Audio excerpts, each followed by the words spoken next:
Why did the Utah Jazz, who are sitting at 500 and battling for the play-in, trade 3 players at the deadline? Danny Ainge was brutally honest about it. Next on Locked on Jazz. Bum bum bum bum bum bum bum bum bum. Pow.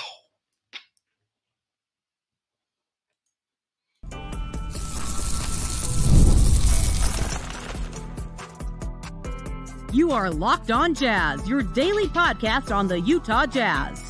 Part of the Locked On Podcast Network, your team every day.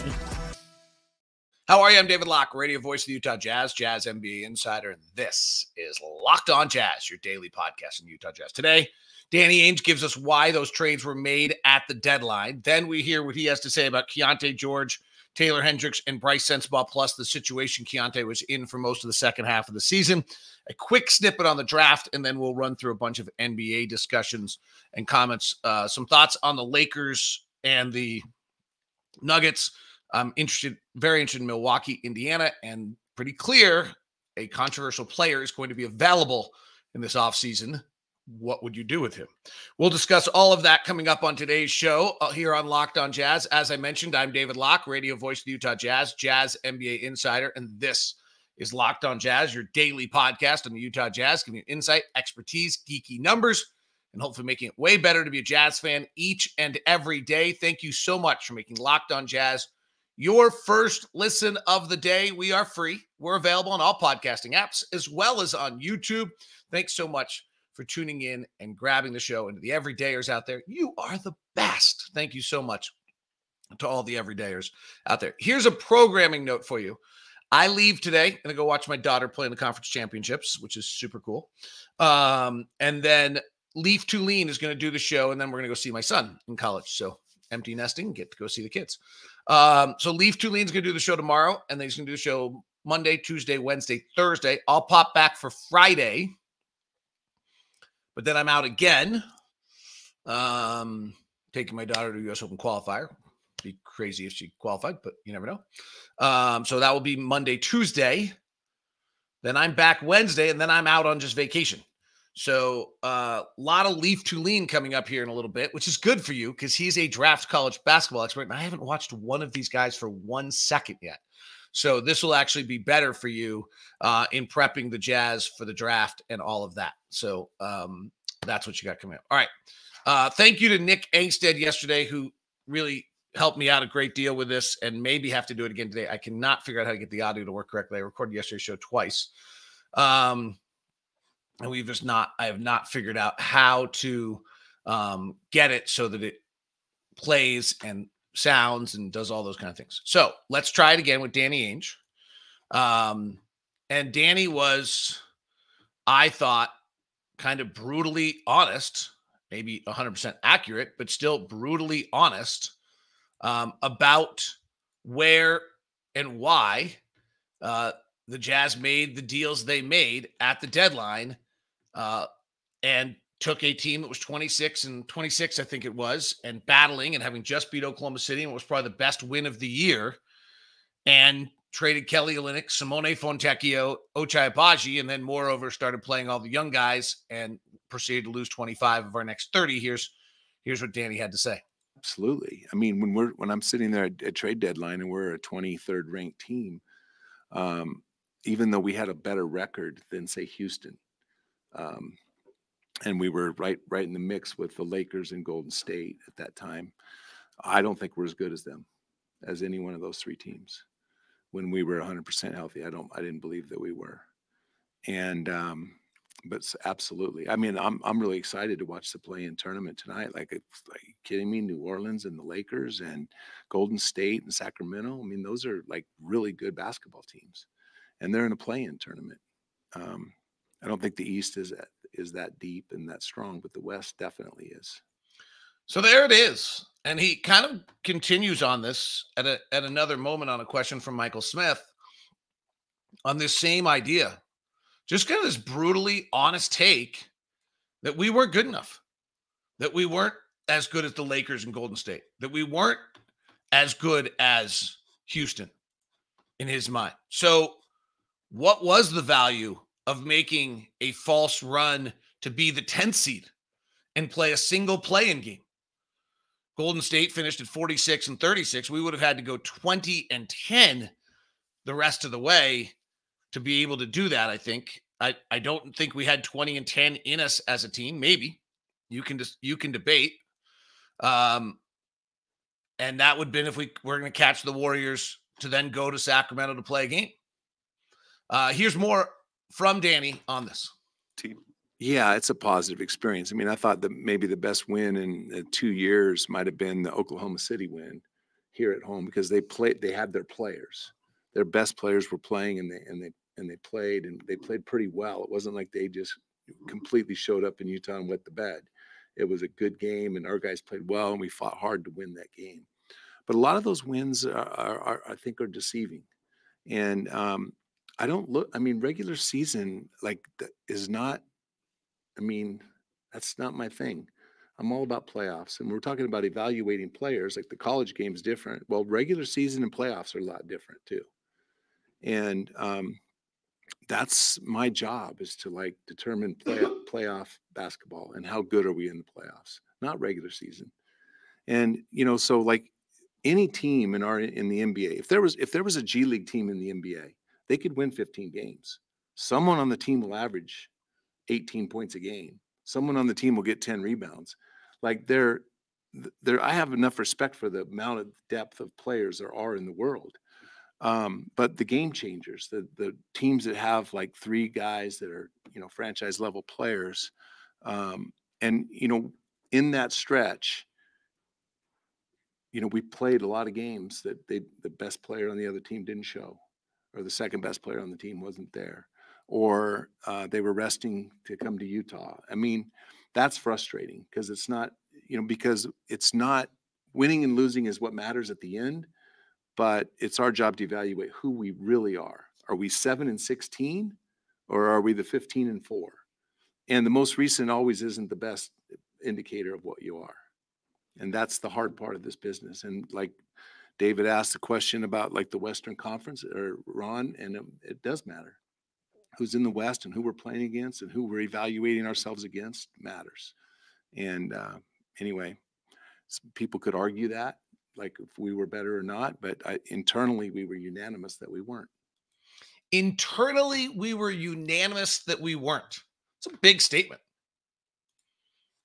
That's a big statement from Danny Ainge. Internally, we were unanimous that we weren't. There was not much debate then of whether the Jazz should make the moves they made at the deadline internally. This gets to something that we talked about kind of throughout the whole season, is that you and I, following this team day in and day out, and being around this team day in and day out, and rooting for this team night in and night out, are looking at April 15th of 2024 of where we wanted to be. And they're looking at this team as April 15th of 2027 or 2028 or 2029 down the road, right? We were cheering for a team to get to April 15th of 2024, which is the play. They're trying to build a championship team. And so Ainge is making that evaluation. And there was a lot there that he said that was interesting, that he's trying to build a playoff team. A playoff player, by the way, and I talked to Danny about this. When you look at players, I actually asked Danny the other day, can you build an offensive or defensive team faster? He's like, you probably build a defensive team faster than an offensive team. But he said, the game changers are the ones who go get you a bucket. Who can go get you a bucket in the fourth quarter of a playoff game? Who are those guys? Who late in the game can go get you a bucket? Lauri's probably not there yet, right? It's where Trae Young, who we'll talk about later in the show, being available is interesting. Trae Young might be able to go get you a bucket. Might be.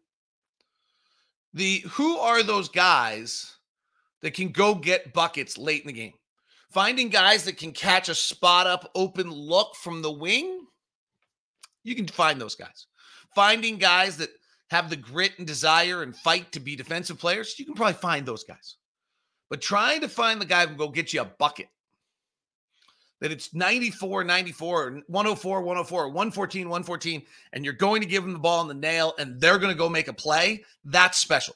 Lauri's not there. We don't have that. What'll be interesting is Phoenix got 2.5 of those guys. Minnesota in that series might have Ant. We're about to find out. Probably do. Not sure Cat's that guy. Not sure they have anyone else. In the Denver's got 2 guys to go get that bucket. The Lakers have 2 guys who can go get that bucket. That makes that series super interesting. Oklahoma City has a guy who can go get that bucket in Shea. We all believe. Sacramento and New Orleans, I guess Brandon Ingram probably can. I don't know on Sac. As good an offensive team as that is, I don't know on Sac. I don't think Sabonis is that guy. I'm not sure I think Fox is that guy. Dallas has got Luka and Kyrie. Clippers have Kawhi and Paul George. You got to have multiple guys. And then then the flip side, by the way, is because the other team's got multiple guys, you got to have multiple guys you can run at them. The Clippers have multiple guys they can run at Luka Doncic in the series, right? Paul George can guard him. Kawhi Leonard can guard him. Terrence Mann can guard him. That gets really interesting. Denver gets Dallas in the second round. They got one guy, Aaron Gordon, that can guard him. They don't have a second guy. Maybe Peyton Watson. But the real story is, do you have the guy who can go get a bucket? That's the special skill when you're building and you're evaluating, you're looking. That's a little bit what Danny's talking about. Excuse me. All right. He talked about Keyonte and Taylor and their circumstances, and we're going to get to that next on the program, as well as we'll take some look at the playoffs and a quick little thought of the draft. It's all coming up. We're just getting started on today's edition of Locked On Jazz. Have you downloaded Monopoly Go yet? Are you in? Are you having a blast like the rest of us? We are having so much fun inside the network with Monopoly Go. It is just a great time for everyone involved. Track the leaderboards every day. Keep your eyes on everybody else's score. Putting your whole heart into it. Super, super fun. I may be winning. I might be. I wouldn't want to talk trash. That's right. We're talking about Monopoly Go. You've probably heard of it. It's been downloaded over 150 million times now. It's a great mobile twist on the classic Monopoly. And you can play anywhere at any time. You explore 100 Monopoly boards from Las Vegas to Camelot to the moon, all while racking in a huge fortune, all while ranking on the top of leaderboards. That's all I care about is top of the leaderboard. Charge rent on iconic properties, just like classic Monopoly. You can charge your friends for rent on those properties and just watch them give you money.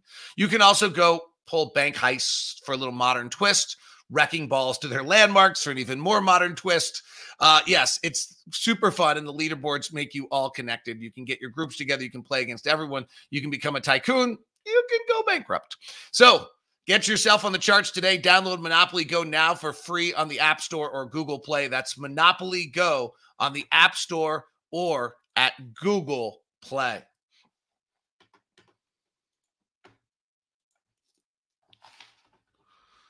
All right, so lots of talk there with Danny Ainge. It's been great. Let's get to what he had to say about the youngsters. Because I think that's a lot of what you guys, and that's what the value of the season was. I think the value of the season, and actually nobody asked him about it, was Colin Sexton. To me, that's really the number one value of the whole entire season was what Colin Sexton did. But then the next question is the commitment that Jazz made in the second half of the season to get Keyonte to the numbers, to get Taylor and Brice some time. And, the circumstance for Keyonte, we saw him really struggle in the second half of the season when he didn't play with Jordan Clarkson and when he did not play with Lauri Markkanen. Here's what Danny said about that. Your young players with all of your veterans out, because then it puts a lot of undue pressure on them. I mean, so as an example, Keyonte, I thought had a very good year. He had some ups and downs, and I kind of like that he had those ups and downs. I kind of like the fact that the scouting, the most important person to stop on our entire team many nights the second half of the year was him. So the best defender was guarding him. The team defensive schemes were to stop him, and so he had to face some of that he probably wouldn't face if Lauri and Colin and JC were all healthy. So it's not ideal. But there's value in that too. So there's the first thing, the kind of admission that when we're all evaluating and looking at Keyonte, that this was not the best script for Keyonte at the end of the season. And I kind of said it numerous times. I wanted to be able to wash from my memory any game Keyonte ever played without Lauri Markkanen. Well, the same is probably true for any game he plays without Jordan Clarkson. Ben Anderson did a lot of work on that and, on what took place there without Jordan Clarkson. I looked at it without Lauri. The same concept is true. The minute he moved all the way up to the top of the scouting report, things started to really struggle for Keyonte, and he's on the wrong side of some numbers there. Now, his points gained, as we talked about earlier this week for the everydayers, was not so bad, and there are a lot of really positive signs there. Let's get a little bit more from Danny on what he saw in Keyonte in the opening year, and then he'll touch on Taylor and Brice as well in this answer.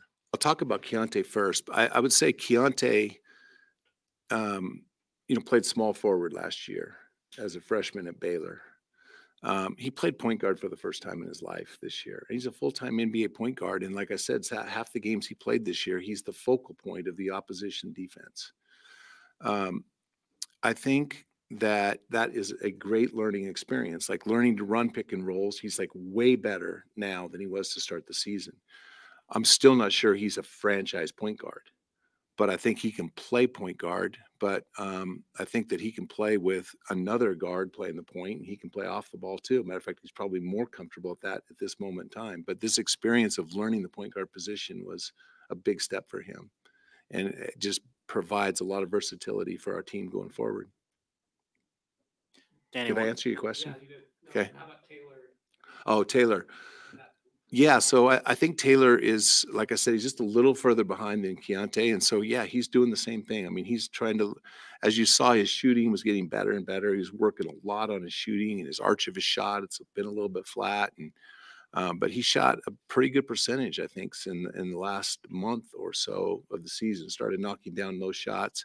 That's a big step for him. But he's got to get a lot better defensively, handling the ball. We saw in the last game where they actually ran some of Lauri's plays for him, and he made some really nice passes on the move, on the dribble.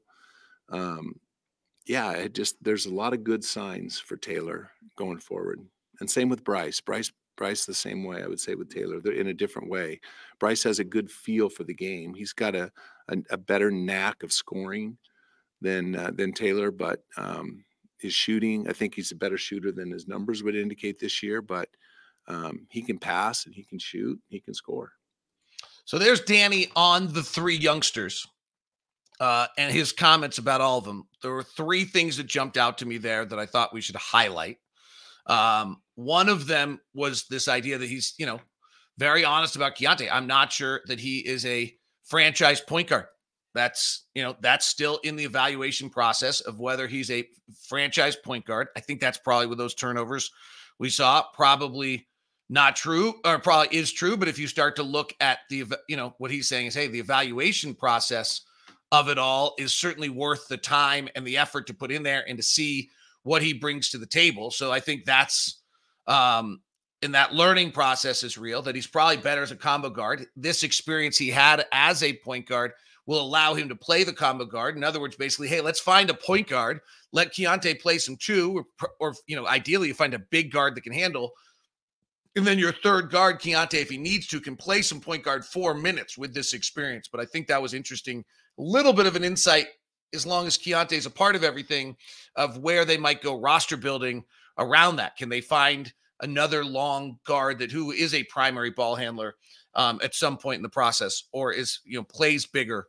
That's just kind of, then the Taylor one is interesting. He talked about the shooting arc. Actually, literally one of the days you go back to looking at Taylor's shooting changes, a day I remember pregame, Danny Ainge is literally on the court with Taylor shooting and working on his arch and how it looks different. And Taylor did from that day on shoot much, much better. He's got much more arch on his show. Shot 40% from three in the games in which he started.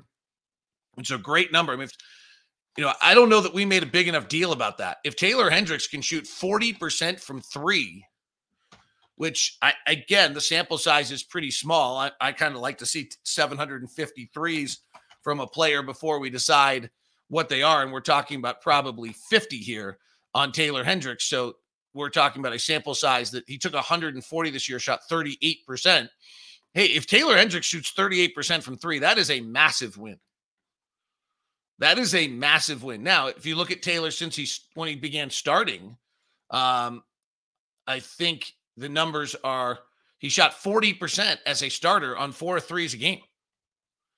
He becomes a 40% three-point shooter and then develops a few other things along the way. You can start to get him to being pretty viable pretty fast, right? Like right now he's doing very little. He's getting, 9 points a game. He goes and gets himself an offensive rebound or two. and scores off that, you're up to 11 or 12. He goes and gets himself out in transition a little bit more than he did. He's up at 13. He goes and hits, gets another 3 attempt. Like, okay, you suddenly have a 17-point a game, good defensive playing scorer. And we talked about Brice a lot. I believe in his shot. He was one of the best shooters out of college. It just didn't come together this year. But he's gonna have to learn how to use his body and probably improve his body and figure out where improving his body is versus being able to use his body. Those are all interesting. All right, final one, quick little snippet about the draft from Danny. To say, like, I'm not sure. I wish I knew. Now there are a few to a handful of players that I really like. At 8, I have no idea if they'll be there. Like I'm not there yet. And just having it all the way down to the top 30 players. We were just in a meeting in here, like we're trying to figure that out. So the thing about I keep hearing everybody talk about a bad draft. It's not like there's no players. There might be fewer players. So in other words, if you think about the average draft, you have 1 franchise player, 2 all-stars, maybe 3. You have probably out of the top 10 picks, you have 6 or 7 starters, 3 guys that don't make it. From 11 on, you have half the players become rotation players. So that's 15 players become rotation players. So to kind of think about it that way, you probably have on a good draft, you probably have something like 21 players that become NBA viable players and 9 of them don't in the first round. Okay. So on a bad draft, it's 17? Like I'm actually going to work on this on the plane today.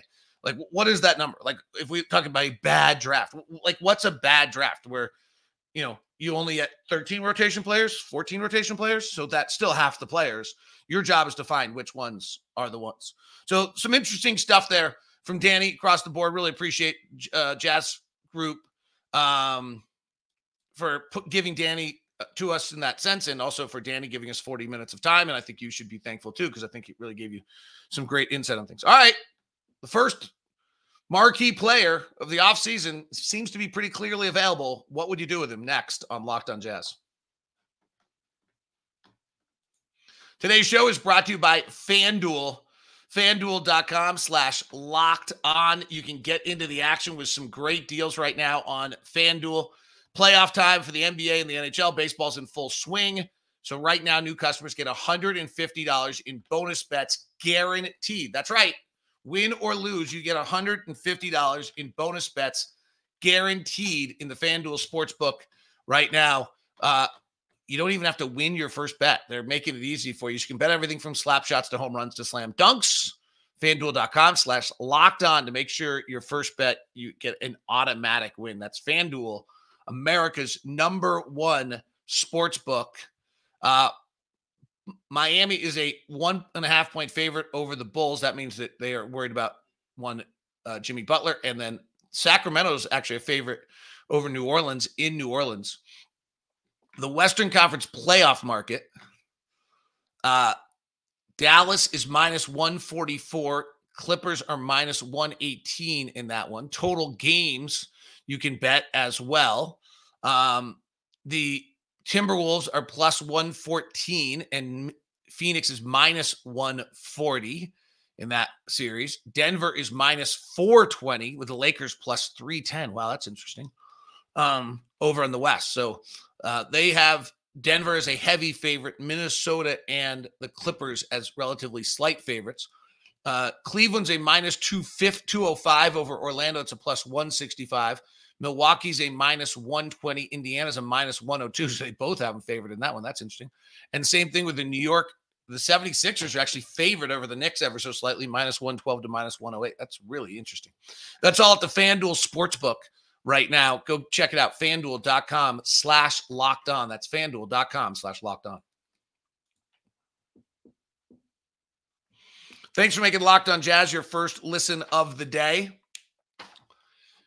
The NFL mock draft debuted yesterday. Hope you got a chance to hear it. It's really one of the best things I've ever seen us do.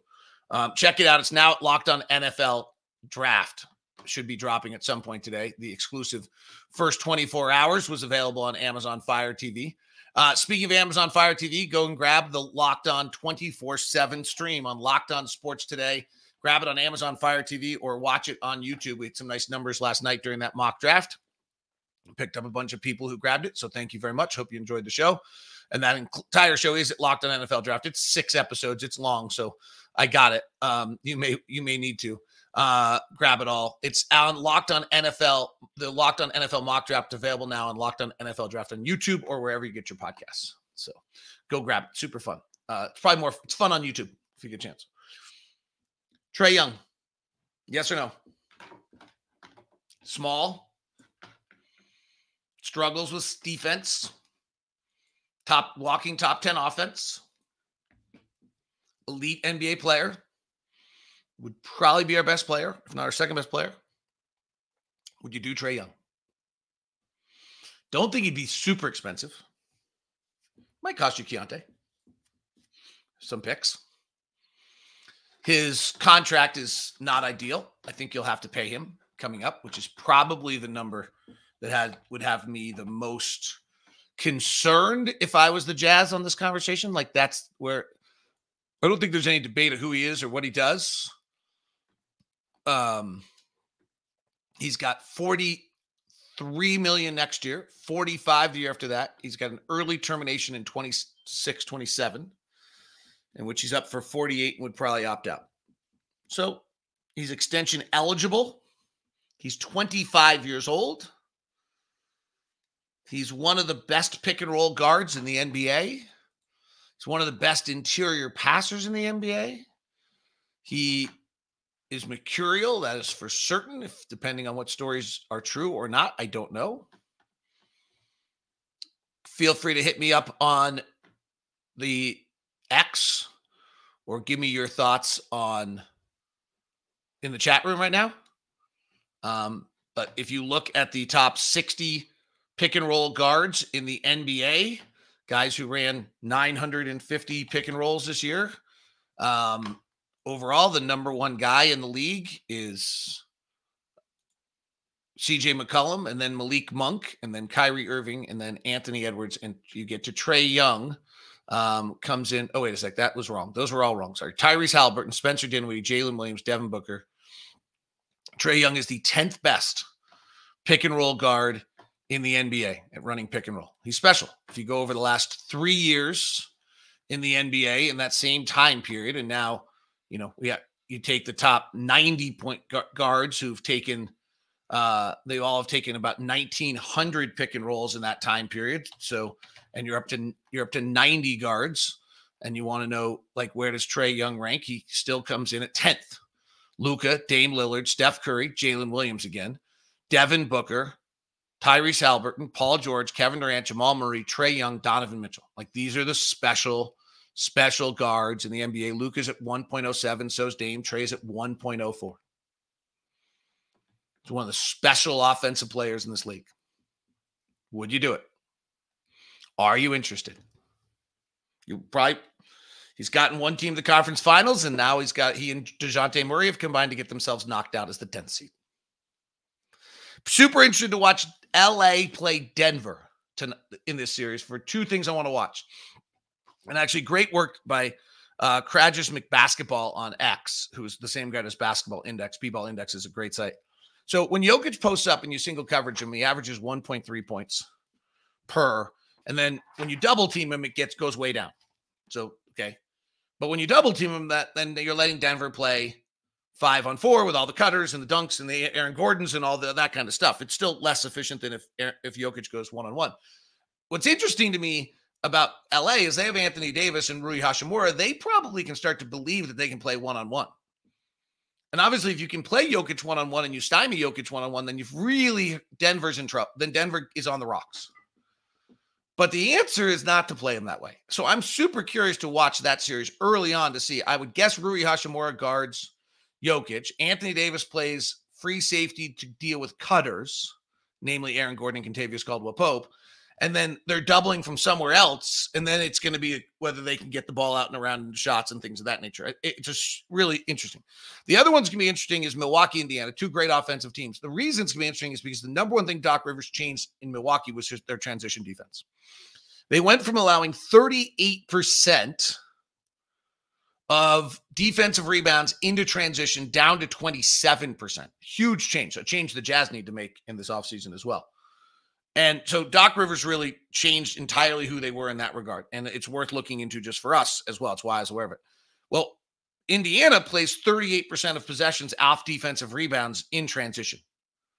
So we're about to find out whether Doc Rivers really made a change and really whether that makes a difference or not. The other one that's interesting to me is if you look at the best two-man game in the NBA on handoffs and pick and rolls, it's Tyrese Haliburton and Miles Turner. That's the best two-man game in the NBA this year. Will they be able, can they just milk that two-man game time and time and time again in the playoffs and be that good? Like, I don't know that yet. That's going to be really, really, really interesting. The other one on Haliburton is where he is defensively. He's not great, and he has not had a lot of playoff time in which someone goes after him and tries to expose him. So that will be interesting. Those are the two series I'm most, I mean, Dallas Clippers, I just want to watch the bloodbath. I just think it's the two best teams this side of Denver in the West right now. And I can't wait to watch it. And Philadelphia, New York, I think those are the two best teams this side of Boston. So those are just series that are just incredible basketball, but little intricacies on other ones, that's my interest level. All right, that is Locked On Jazz today. Hope you're doing great. Thank you very much for tuning in. Leaf Tulane has the show for you tomorrow. And in the meantime, we send you, if you're on YouTube, to the 24/7 national sports channel, Locked On Sports Today. If you are not on YouTube, go check out Locked On Sports Today on YouTube or on Amazon Fire TV.